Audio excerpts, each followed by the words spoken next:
এই মুহূর্তে আমরা আছি হচ্ছে গুলিস্তান 0 পয়েন্ট বাইতুল মুকাররম মসজিদ এবং বঙ্গবন্ধু স্টেডিয়ামের সামনে। আসসালামু আলাইকুম, কি অবস্থা আপনাদের?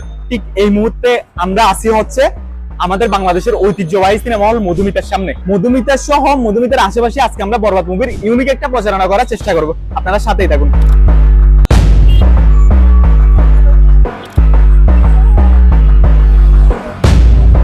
ঠিক এই মুহূর্তে আমরা আছি হচ্ছে গুলিস্তান 0 পয়েন্ট বাইতুল মুকাররম মসজিদ এবং বঙ্গবন্ধু স্টেডিয়ামের সামনে।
আমরা সাকিব খান সবসময় চেষ্টা করি হচ্ছে আমাদের মেগাস্টার সাকিব খানের মুভি আসলে একদম নিম্ন স্তরের মানুষ থেকে শুরু করে একদম উচ্চ স্তরে যে মানুষগুলো আছে তাদের কাছ পর্যন্ত মুভিটা হচ্ছে কি পৌঁছে দেওয়ার চেষ্টা করি। আজকে আমরা আসতে হচ্ছে গুলিস্তানে হচ্ছে যে জামজটের পয়েন্ট গুলো আছে, যেখানে মানুষ একটু খুব বেশি ভিড় থাকে, সেখানে হচ্ছে বরবাদ মুভির প্রচারণাটা করতে ঠিক আগের মতো হচ্ছে কি বরবাদ মুভির প্রচারণা করতে আসছি। সবাই দেখে বলতেছে এটা তো সাকিব খানের মুভি।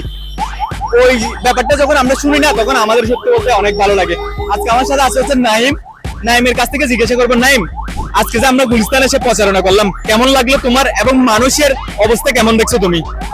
অনেক ভালো লাগেছে। আর আমি আপনি সাকিব তিনজন মানে ঘুরলাম, সিনেমার প্রচারণা করতেছি, সবাই বাবা দিচ্ছে, আবার বলতেছে যে বরদাস্ত সিনেমা ঈদের সময় দেখতে যাবে সিনেমা হলে।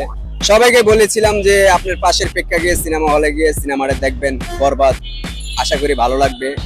আর যে এনজয় নিয়ে সিনেমাটা দেখতে যাবেন এই এনজয় নিয়ে ফিরে আসতে পারবেন। এই মুহূর্তে আমার সামনে আছে সাকিব। আমি আজকে সাকিবের কাছ থেকে জানতে চাইবো হচ্ছে গুলিস্তানে এসে আমরা প্রচারণা করলাম, সাকিব তোমার অনুভূতিটা কেমন? গুলিস্তানে তো অনেকেই কি আমরা যাদের সামনে গেছি তারা বলতেছে এটা তো বরবাদ মুভি, এটা তো সাকিব খানের মুভি, তোমার অনুভূতি কি? আমার খুব ভালো লাগছে, সবাই দেখতেছে বরবাদ। ইনশাল্লাহ অনেক কিছু এটা কবে মুক্তি পাইবো, আমরা ঈদের দিন ইনশাল্লাহ দেখবো, পরিবার নিয়ে দেখবো, সবাই অনেক এক্সাইটেড। জি আচ্ছা, এই যে একজন পুলিশ বলছে এটা কি তুমি খেয়াল করছিলা? জি জি জি। আর জিজ্ঞেস করতে উনি কে, উনি নিজে জিজ্ঞাসা করছে, আবার উনি নিজে বলতেছে এটা হচ্ছে সাকিব খান। আচ্ছা যাই হোক, আমাদের হচ্ছে মূল উদ্দেশ্য হচ্ছে বরবাদ মুভিটা হচ্ছে একদম সবার কাছে হচ্ছে পৌঁছে দেওয়া, যাতে ঈদের দিন আপনারা কেউ হচ্ছে বরবাদ মুভিটাকে কিনা করেন, মিস না করেন।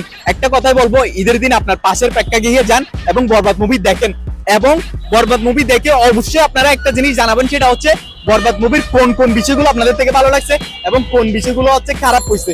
একটা বিষয় কি জানেন, আপনি যখন হচ্ছে রিভিউটা দিবেন তখন হচ্ছে যে ডিরেক্টরটা আছে তার থেকে হচ্ছে বুঝতে সুবিধা হবে আদৌ কি আমার এই জিনিসটা ভালো ছিল, ওই ব্যাপারটা হচ্ছে বুঝতে সুবিধা হবে। সেজন্য অবশ্যই আপনারা হচ্ছে মুভি দেখবেন এবং মুভি দেখার পরে অবশ্যই হচ্ছে আপনাদের মূল্যবান হচ্ছে রিভিউটা হচ্ছে দেওয়ার চেষ্টা করবেন। সবাই ভালো থাকবেন। ঈদের দিন অবশ্যই আপনার পাশের প্রেক্ষাগৃহে গিয়ে বরবাদ মুভিটা দেখবেন।